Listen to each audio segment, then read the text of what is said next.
C'est pas parce que je vis selon mes propres termes, à mon propre rythme, que je n'ai pas de travail. La différence, c'est que j'ai personne sur le dos.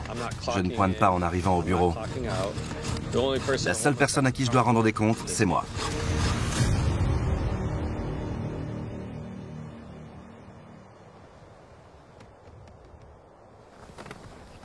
Regardez. Des empreintes de grizzly. Elles datent de cette nuit. On sait que ce sont des empreintes de grizzly parce qu'ils marchent les pattes en dedans. Il n'y a pas d'ours noir ici. On est trop au nord. Il est un peu en retard. Il essaie sûrement de trouver un dernier repas avant de rejoindre sa tanière.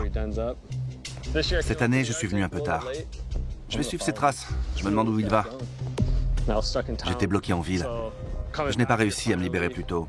C'est chouette d'explorer et de rattraper le temps perdu. On dirait qu'il s'est couché au pied de cet arbre.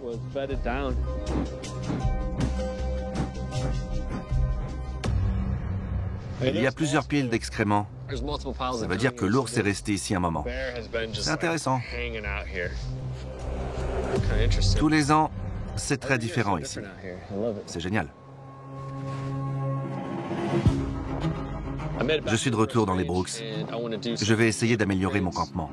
Je dois me préparer pour l'hiver.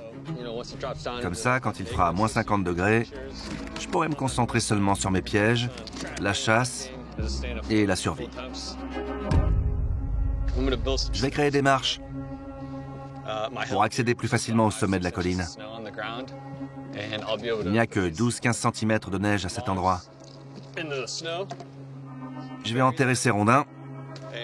Il va beaucoup neiger. Je serai obligé de refaire des marches plus hautes à chaque fois. Je vis sur une colline. J'ai choisi cet endroit parce que le niveau du lac fluctue. Si ma cabane était au bord du lac, elle risquerait d'être inondée quand la glace fond et que le niveau de l'eau monte. Le campement est très important.